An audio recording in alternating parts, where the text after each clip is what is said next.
Hi everyone! So this is basically going to be a follow-up to my previous video, and we're going to be focusing on the the Insidious movies in this video. Primarily the new one, Insidious: The Last Key. So, oh, sorry if you can hear my dog barking in the background, but first of all, we have this book that features in the movie, and it's called the Book of Seeing, and it has the Eye of Horus on it, and it also has the Illuminati pyramid as well. But basically, right, the main character in Insidious: The Last Key is called Elise Rayner, this old woman right here. See the red in the background for Satan. So basically, she mentions the King James Bible in the movie. Um, because and I correct me if I'm wrong, but I think the King James Bible is one of the very first versions of the Bible to ever be written. Um, and it's the one that me and the Groks always refer to in our videos. So, remember, in the last video, we talked about this 5 keys location that features in Insidious: The Last Key, and how this 5 has got to do with a 5th age of the Bible coming, and when like the 5th angel known as Satan shows up. And we talked about how the key face creature that comes after this woman represents Satan. So it goes all the way back to Revelation 12 of the Bible, because this dragon here is Satan, the key face creature. And then this woman here is the Spencer Locke character. I think she's called Melissa Rayner, if I remember rightly. So, see how she's wearing white for heaven? Just like Spencer Locke is wearing white for heaven here, see? Because she's a bride, and so is she. Because it's got to do with the wedding feast of the Lamb, otherwise known as Jesus' wedding. That's what these two getting married represents. Because this guy represents Jesus, that's why he's wearing blue. So, see how she has her eye covered over, but then she has the other eye exposed. See how that represents the Eye of Horus there? So,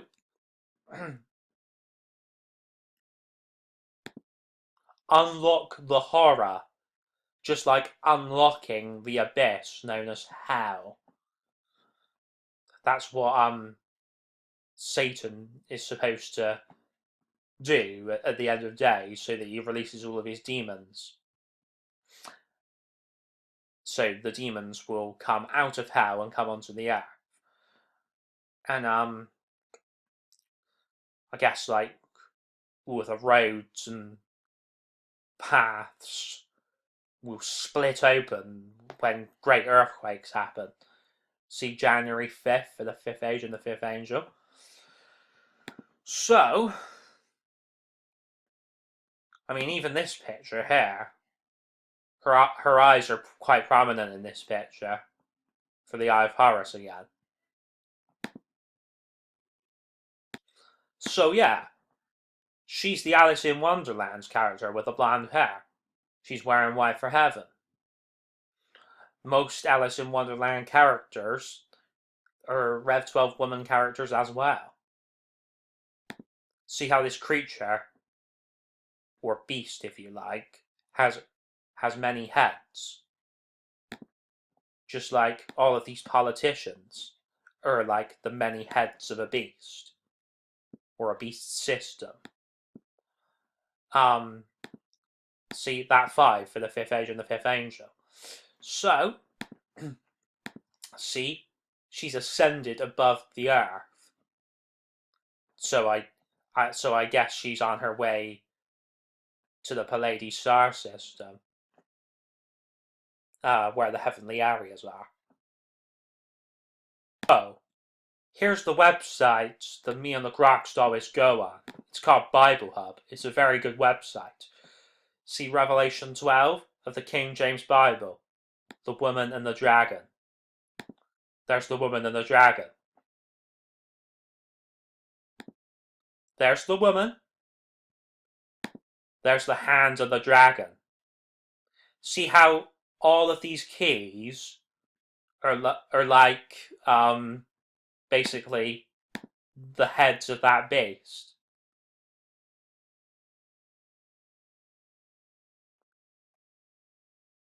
I will leave you with the first part of this trailer, because this is where the symbolism is the most prominent, I feel. It's like the Illuminati and Freemasons have got to a point now where they're just taking the piss out of us more than usual.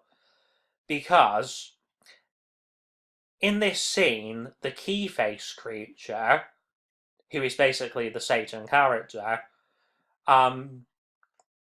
literally puts the key in the lock because she is the lock.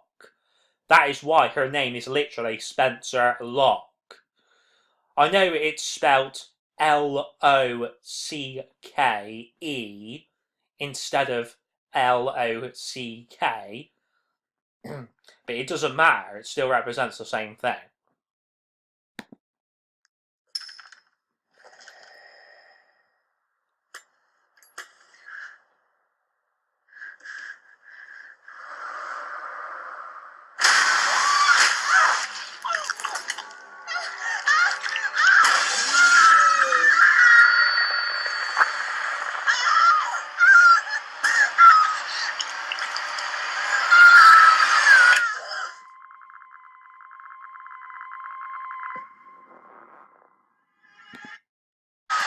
So, when he puts the key in her throat, that represents him putting the key in the lock. He is literally putting the key in the lock. He's putting the key in the Spencer lock. Like, that's why she's even wearing white for heaven in this scene. Because she represents the Rev 12 woman. Look. This is a massively satanic movie, just like most movies. She gets rid of the white of heaven, and then the demons get unleashed. Then Satan gets unleashed.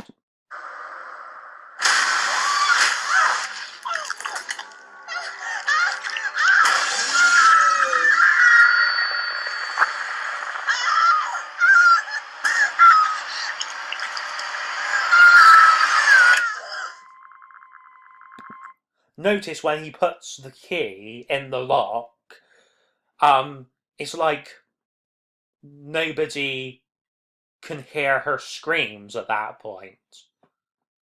And that is what the Illuminati and Freemasons want you to think. They want you to think that nobody can hear your voice and nobody can hear your screams, when in actual fact, like, Jesus and God are always listening to you. You may not think that they're responding, but they actually are, because it's all going by destiny and fate. I mean, another prominent thing I have to mention is this movie is made by Universal, the same company that made the recent Tom Cruise movie, The Mummy. Now, this Insidious film features women chained up, just like that Mummy film.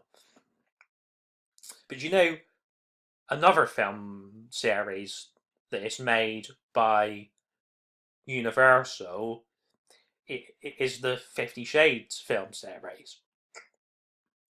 Now, and that basically goes back to my previous video when I was talking about how there's a character called Christian in 50 Shades, but there's also a character called Christian in this new Insidious movie, The Last Key.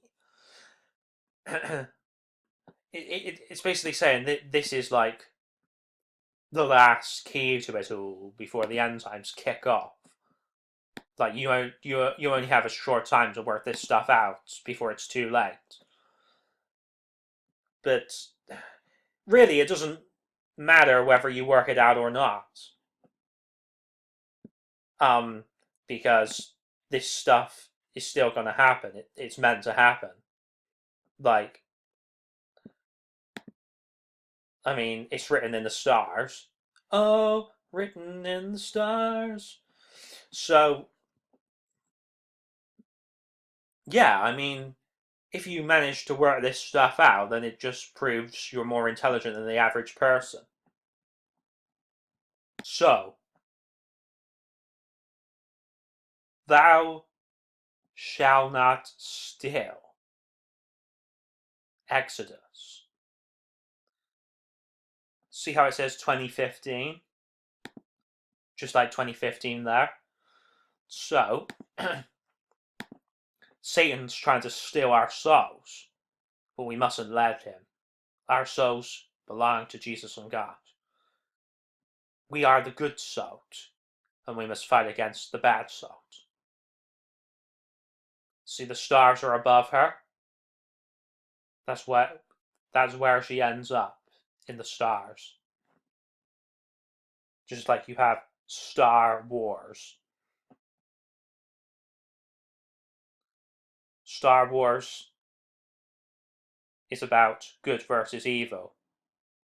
And that is what real life is about as well. I mean, if you look real close at this picture, you can make out an X shape, but you can also make out a V shape as well. Because this top V is the right way up, but this bottom V is upside down. So it could be like a V for the Fifth Age, because it's got to do with Roman numerals. It's got to do with the Freemasons as well. There's a lot of symbology to do with Freemasons about the letter V. So, we'll finish this video up by saying that this woman is a goddess, just like Spencer Locke is. We are meant to worship at her feet.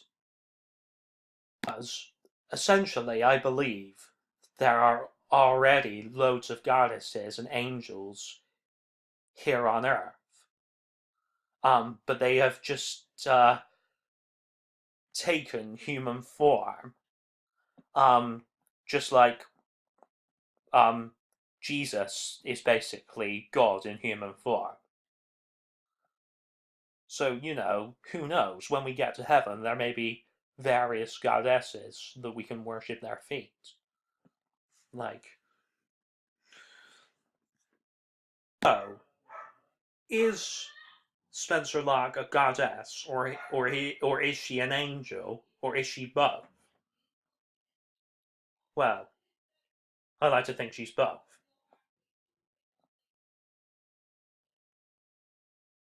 See, she's the boss.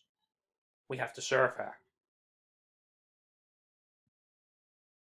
Just like Jesus and God are also the bosses. Even this striped clothing could be to do with Jews and the Holocaust. Because remember that movie, The Boy in the Striped Pajamas? Because, like, Hitler and the Nazis killed loads of innocent people, including Jews. So, remember, Jesus himself was a Jew. So, her wearing this clothing represents that she's on the side of the Christians, but also the side of the Jews as well. She's on the side of Jesus and God and the good. Look at how cute our stockings are. Well, they would probably look more cute on her feet.